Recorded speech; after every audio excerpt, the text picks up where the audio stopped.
Black people don't be in the woods. Well, a group of college friends put that old adage to the test when they rent out a picturesque cabin in, you guessed it, the middle of the woods. They're almost immediately confronted by a killer who challenges them to decide who among them is the blackest, because that person will be killed. It's The Blackening. I'm Ronald Young Jr., and I'm leaving the theater.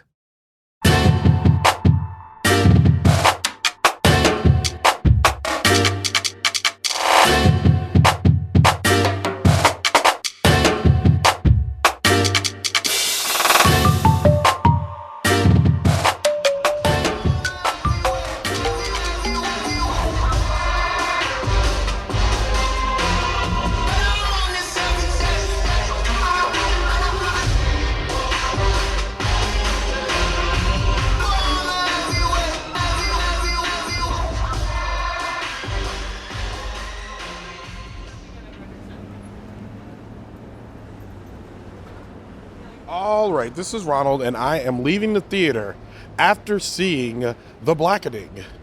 The Blackening, directed by Tim Story, written by Tracy Oliver and DeWayne Perkins, starring Grace Byers, Jermaine Fowler, Melvin Gregg, Mayo, DeWayne Perkins, Antoinette Robertson, Sinqua, Pharoah, Yvonne, Orji, and Diedrich, Bade. And of course, for a complete cast listing, you can always check out the link in our show notes. Now, you probably can tell this show is a little bit different. It's probably a little bit noisier in the background.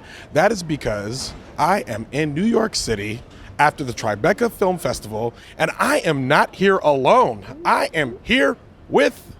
It's me, Nick. I'm back. That's right, back. We had to leave the state to get back together, but here we are reviewing movies once again. Okay, The Blackening is based on a comedy sketch from the group Three-Peat. Thank you. From Three-Peat, from DeWayne Perkins, that they did a short comedy sketch in which there was a murderer that was going to try to murder whoever was the blackest among them. Do you remember this sketch? No, I actually don't. I haven't seen it. Yeah, I've seen it. It's very funny. Okay. It goes for a while.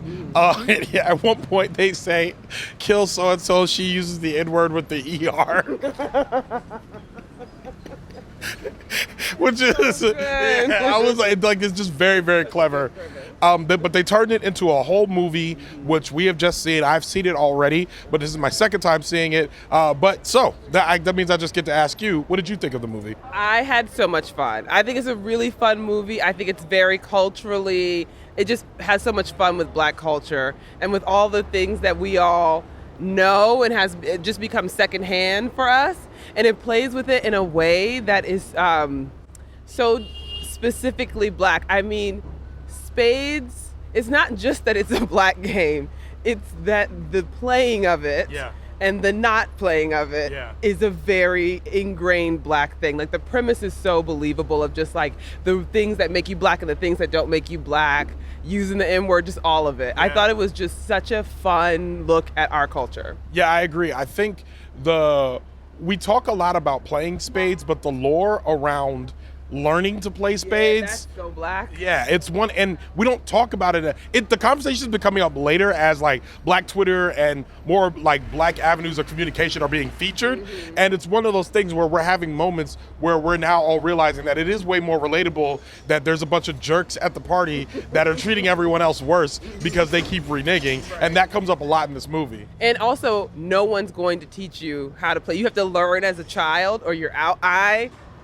did not learn. Yeah. So I do not play. And it is always a thing. And it does make you feel bad. Like, of course, you laugh it off but then it's like, you guys, I'm still Black. You have to say I'm still Black after you say I can't play. You really have to hold on to it. My sister learned how to play spades when she went to a JROTC summer camp in high school. And then she came home and taught me how to play spades. Oh. And it was incredible because my parents didn't play. So, but my sister taught me. Now, the thing is, I don't play regular enough to remember how to play. Mm-hmm. However, if I were to sit down, I could fake it until I make it. The problem is you don't want to fake it and then renege in the middle of making it. Well, okay, so and the talk of spades is just important because it's just a very fundamental, culturally important thing to being Black, but only to Black people. That's the fun thing too, is that they're playing with elements of Blackness that are specific to Black people. Yeah. And so these are not the things that we would put forward to prove to white people that we are black. These are the things that you have to specifically prove to black people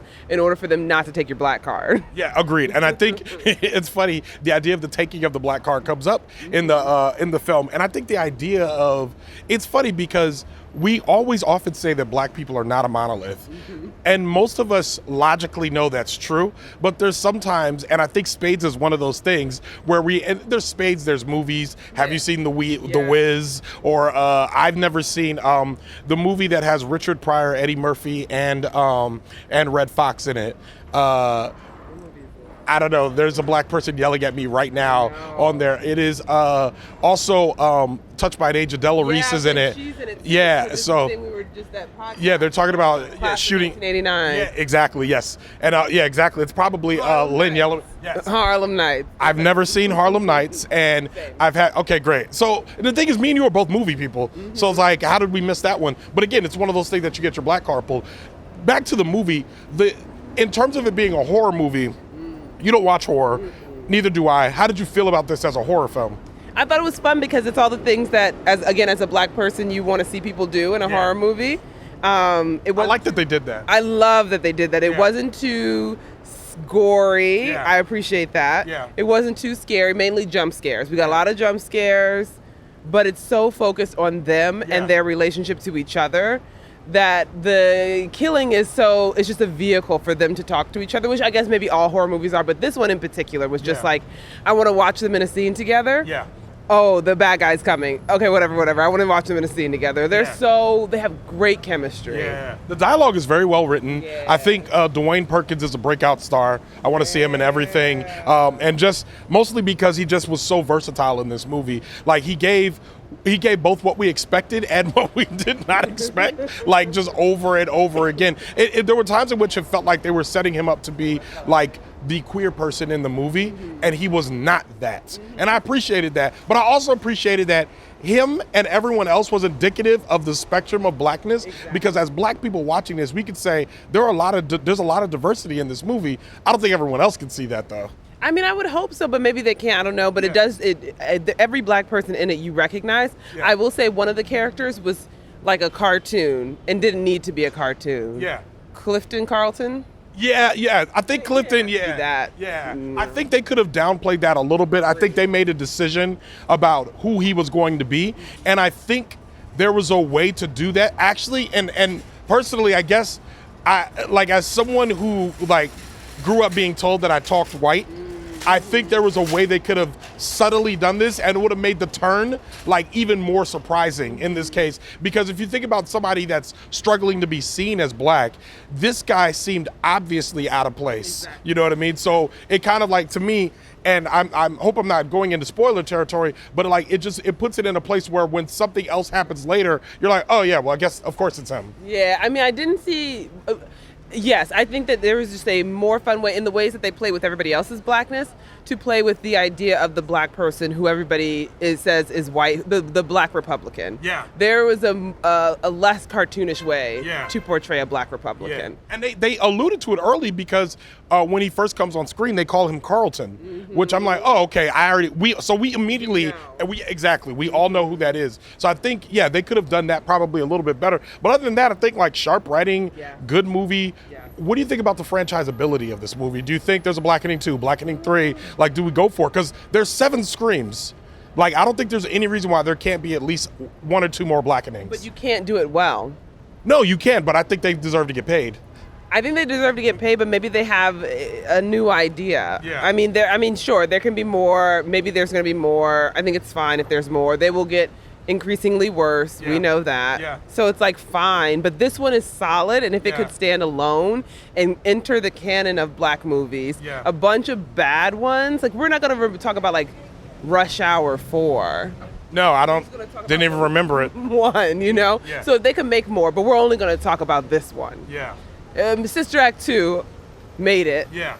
Are there more Sister Acts? There's Sister Act 2. They're working on Sister Act 3 currently, which and I think it's going straight to Disney Plus, if I'm not mistaken, or straight to some streaming service. So we'll see what happens with that.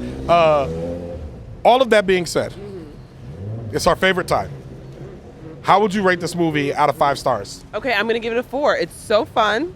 I would absolutely watch it again. I think the characters are like compelling and well written. And here's what I took away from it. So often, Black people will say we don't have culture. We'll say like the culture, whatever, but I think when we compare ourselves to other people, we say like, oh, we don't necessarily have culture. I think this movie highlights all the culture that we do have. Yes. When he says Clifton Carlton, all of us know what's going on. Yeah. When there's so many just little tiny things that they throw in there where we're all just like, got it. The Black national anthem was the best. 100%. Because all Black people would have the same challenges that they had in the movie. So I just think it just made me feel really proud of how fun it is to be Black. It made me feel really proud. Actually, I was thinking about us because the power the power of Black storytelling, like all those Black movies have shaped Black culture. Yes. And are in us heavy. And when I was watching that, I was like, oh, wow, just so many little things from a Black movie that you're just like, yep. And it just made me really happy and proud and I laughed a lot, so it's a 4. Yeah, I agree. I think it's a 4. I think it's for me, I think I have to give it a 4.25 because, and the only reason why is because I'm fairly certain that I gave Joyride a 4.25, and I think that I gave Flash a 4, and I think this is better than Flash, and I liked this as much as I liked Joyride. Okay. So I like to make sure that I'm putting them in terms of because I feel like that helps me with like develop my scoring system as I keep going forward. But I know I like this more than Flash, but I really like the Flash. But this was better. I like the way it made me feel. Watching it a second time felt very familiar. I like watching other people watch it. There was a scene that was coming up that I was so excited for you to see, and when it was happening, you heard me burst out in laughter, and I knew that scene was coming. The scene? Yeah. You laugh? I've never heard you laugh that hard. I was like, are you choking? It was very funny. There's a scene involving a gun, and I won't say that, but it's very funny. It happens very quickly. It might be in the trailer. I feel like I saw that in the trailer. It is in the trailer, but there's something about the way it happens in the film that when it happens, I know it's coming, and every time it still makes me laugh. Oh my God. There was one scene when the dude is like having his like whatever moment, his cool moment, and they play Nas, and it's like Braveheart. when he decides he's gonna go toe to toe with the killer, it was a very very good. Nas comes on, it's so good. It was funny because that's actually reminiscent of, I believe, one of the not Nightmare on Elm Street, one of the what are the Jason movies called? Whatever the Jason movies are, one of them is when a Black guy actually turned and tried to fight Jason. He ends up getting killed, but he like squares up with him, and everyone talks about it. It's like one of the legends of Black Twitter. So very interesting. But I think I like a 4. I think it almost makes me think, should I knock the Flash down a bit? But you haven't seen it though. But you should knock it down because there's no way it's as satisfying as this. It's not. No, but that's why I'm saying like. That makes me think that I like this more because I'm thinking about the Flash. I'm like, I kind of want to watch it again. Mm-hmm. So I'm like, I know it probably would stay up, but if it knocks down, it probably wouldn't go down below a 3.75. We're going too deep into the weeds now. You are. You're doing the math here. Yeah, that's me. I do it at 3.5. All right. Well, with that, Leaving the Theater is a production of Oh It's Big Rod Studios. Alexandra Ketch of Byers Studios mixes the show. Thank you, Alex. Thank you, Alex. Show art from Heather Wilder. Theme music by the mysterious Breakmaster Cylinder. For more information about The Blackening or Nichole Hill, check out our show notes. You can follow me on Twitter, Instagram, and TikTok at Oh It's Big Ron. That's at OHITSBIGRON. You can find out more about this show and other Oh It's Big Ron Studios shows by following us on Instagram at Oh It's Big Ron Studios and on Twitter at Oh It's Big Ron Stu. Leaving the Theater will be back soon. Thanks for listening. Thanks for listening. And thanks for being on the show. Oh my God, thanks for having me. Tribeca.